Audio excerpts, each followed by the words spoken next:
7 small movements. You can do all of them in the next 20 minutes, in your own home, with a chair and a clock.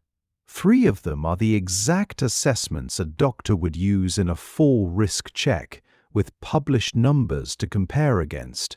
The other 4 have no official score. They just tell you something you probably haven't noticed.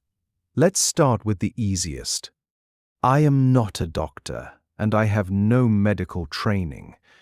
Nothing here is a diagnosis, and no result today tells you what will happen to you. These are checks, the same ones used in clinics, done gently, at your own pace. Some of them ask you to be on your feet, so read the safety notes and take them seriously. If anything feels unsafe, skip it. A skipped test costs you nothing. 3 things, and then we begin. A sturdy chair without arms, pushed back against a wall so it cannot slide. A clock or phone where you can see the seconds, and a clear stretch of floor. No rugs, no cords, nothing to catch your foot. One more thing, and this matters more than the rest. Stand where you can reach something solid, a kitchen counter, a windowsill, the back of a second chair, not to lean on, just so it's there. If you feel unsteady today, or you've been told not to exercise, watch this one and don't do it. That is a perfectly good way to use the next 20 minutes. Go and set up. I'll wait.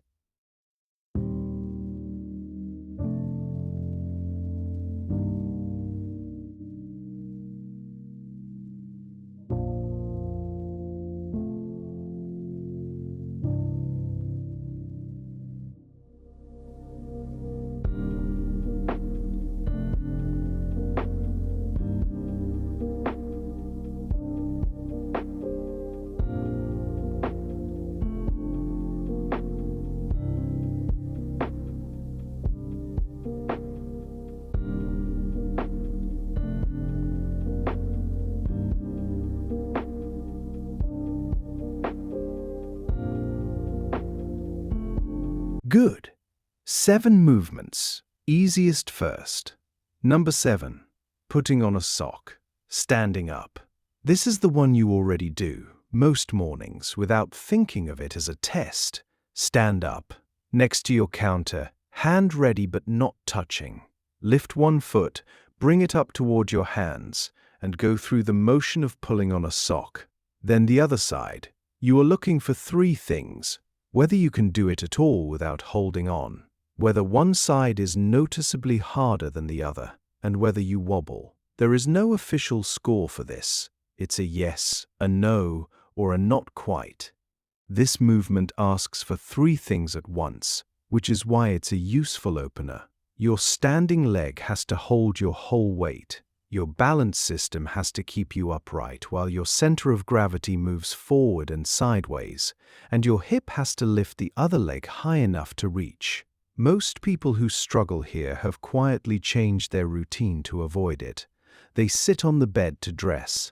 They lean against the wall. That adaptation happens so gradually that it stops feeling like a change and starts feeling like a preference. The reason this matters is that the same combination, one leg loaded, weight shifting, something in your hands, is what happens when you step over a threshold, get out of a bath, or climb into a car.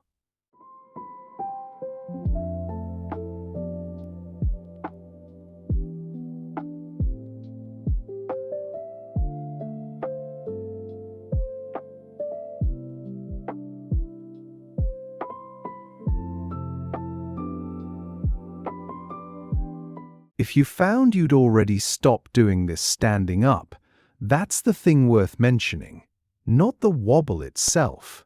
Try. I've noticed I sit down to put my socks on now. I'm not sure when that started.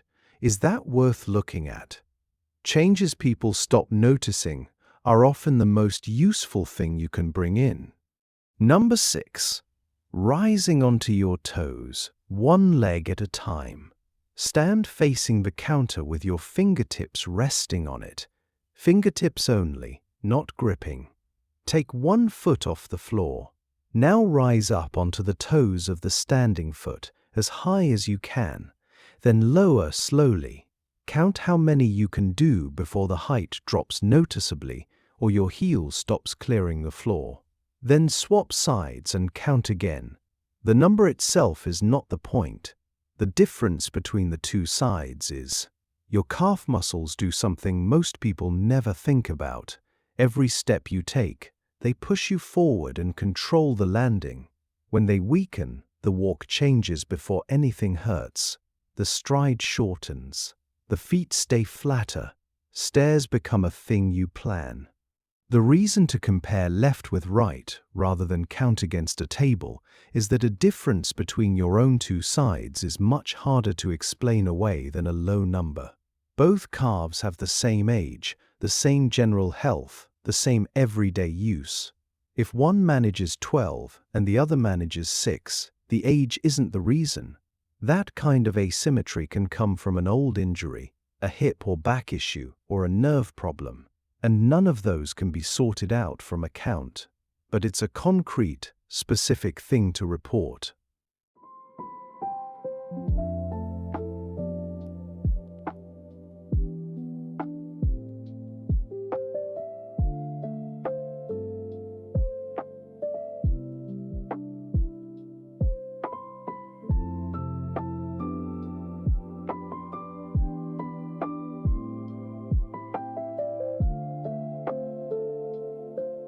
Only worth raising if the two sides were clearly different. Say, I counted my heel raises on each leg. One side managed considerably fewer than the other. Give both numbers. A left-right difference is the kind of detail that points somewhere, which is more useful than a general sense that your legs feel weaker. Number 5. Standing up from something low without your hands. Find your lowest seat. A soft sofa, a low armchair, the edge of a bed. Sit back in it properly, the way you would normally.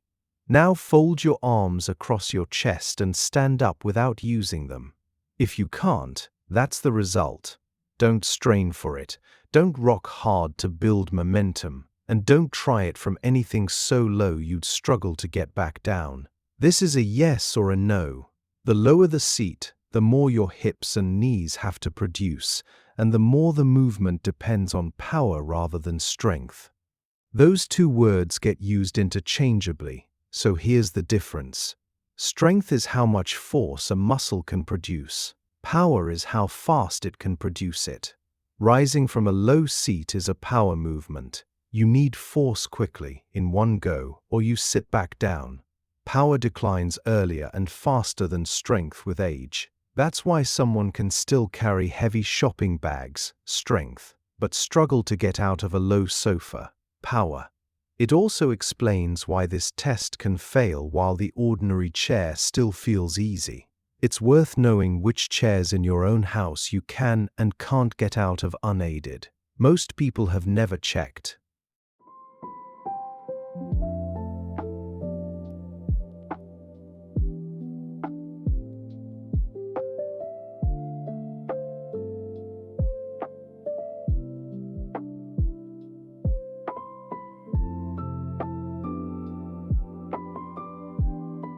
Bring the specific chair, not the general feeling. I can get out of my dining chair without using my hands, but not the sofa. That gives your doctor a concrete before and after point for any future comparison, which a vague description doesn't. Number 4. The 4-stage balance test. This one has an official score. 4 standing positions, 10 seconds each, next to your counter with a hand ready. First, feet side by side, together. Second, the instep of one foot touching the big toe of the other. Third, one foot directly in front of the other, heel touching toe. Fourth, standing on one foot. Hold each for 10 seconds before moving to the next. Stop at the first position you cannot hold. Arms can be at your sides or out for balance. Just don't hold on to anything. This is one of the 3 assessments in the CDC's STEADI Fall Prevention Program, and the published mark is this. Not being able to hold the third position, heel directly in front of toe, for 10 seconds is the point that indicates increased fall risk. Note what the test does. Each position takes away a little more of your base of support until you're balancing on one foot. That progression separates the systems your body uses to stay upright, the sensation from your feet, your inner ear, and your vision, and shows roughly where the difficulty begins. Most people can name the position where it got hard. That single piece of information is more useful to a clinician than "my balance isn't what it was."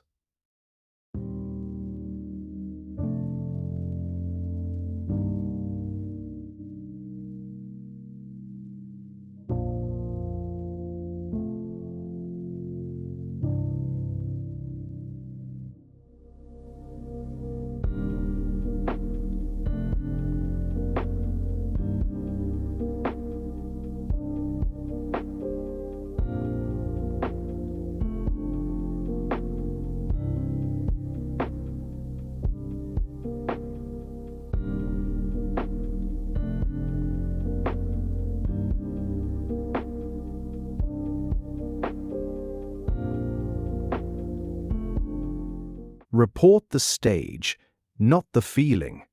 I could hold the first 2 positions for 10 seconds. I couldn't hold heel to toe. That's a defined result from a test your doctor already knows, and it takes 10 seconds to say. Number 3. The timed up and go. Also an official one, with a number. Measure roughly 3 meters, about 10 feet, from your chair and mark it. A shoe on the floor works. Wear your normal shoes. If you use a stick or a frame, use it. That's part of the test, not cheating. Sit back in the chair. Start the timer, stand up, walk to the mark at your normal comfortable pace, turn, walk back, and sit down. Stop the timer when you're seated. Normal pace, not fast. This is not a race, and rushing it makes it unsafe. The published threshold is 12 seconds. Taking 12 seconds or longer indicates a higher risk of falling. What makes this one different from everything else so far is that it measures the transitions: standing up, starting to walk, turning, stopping, sitting down. Falls in older adults rarely happen mid-stride on a clear floor. They happen in exactly those moments when the body is changing from one thing to another. The turn is the part clinicians watch most closely. If someone turns in several small shuffling steps rather than pivoting, that tells them something about balance confidence that the total time alone doesn't capture. If you can, have someone watch you do it and ask them what the turn looked like.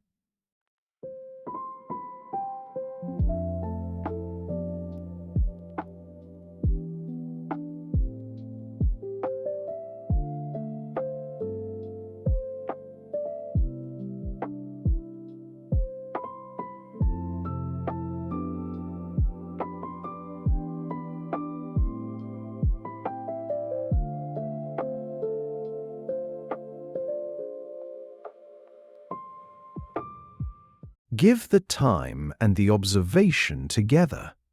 My timed up and go was 14 seconds, and my wife says I take 4 or 5 small steps to turn. 2 specific facts about a standard test. That's a much better starting point than a description. Number 2. Stepping up, 1 leg at a time. The bottom step of your stairs, with the handrail beside you. Hand near the rail but not holding. Step up with 1 foot, bring the other up to meet it. Step back down, leading with the same foot. Do that a few times, then swap the leading leg. You're comparing again. Which leg do you naturally lead with? Does the other side feel heavier, slower, less certain? Do you find yourself reaching for the rail on one side and not the other? Almost everyone has a leading leg, and until something changes, almost nobody knows which one it is. Stepping up is the closest thing in your house to a single leg strength test. For a moment, One leg lifts your entire body weight while the other is in the air. When one side weakens, people don't notice weakness. They notice they've started leading with the other foot. The body compensates silently, and the compensation is what you see, not the cause. This is also the movement most tied to whether stairs stay part of your life. People who stop using the upstairs of their own house often trace it back to a step that started feeling uncertain, not to a decision they made.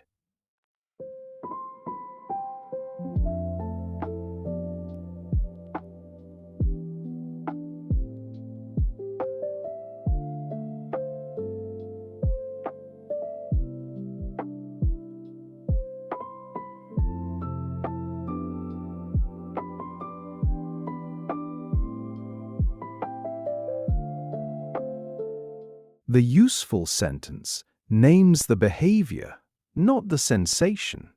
I've realized I always lead with my right leg going up steps, and the left feels less steady.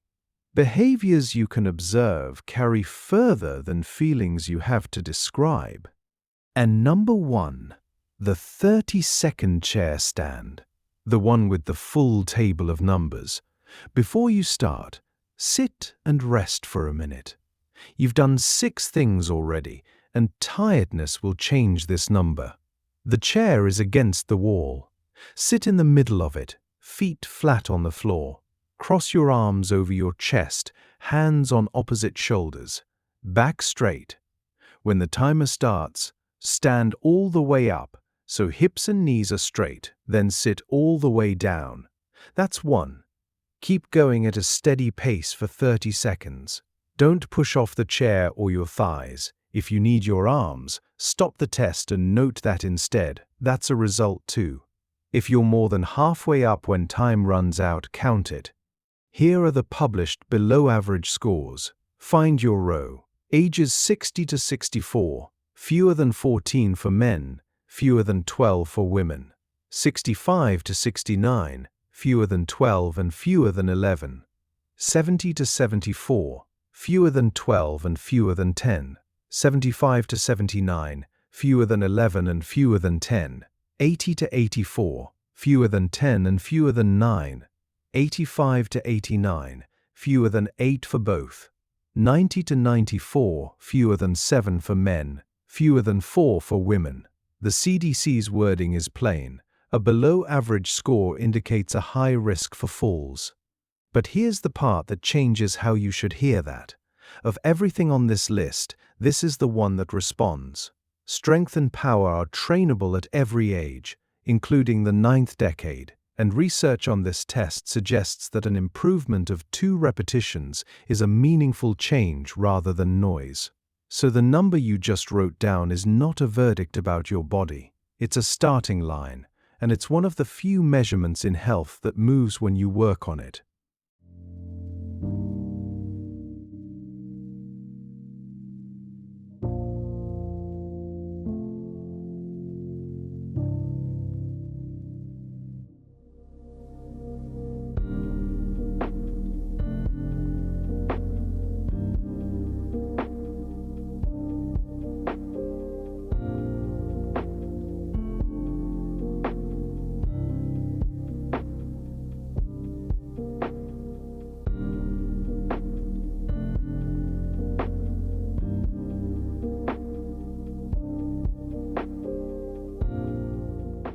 This is the one to lead with, because your doctor knows the test and the table.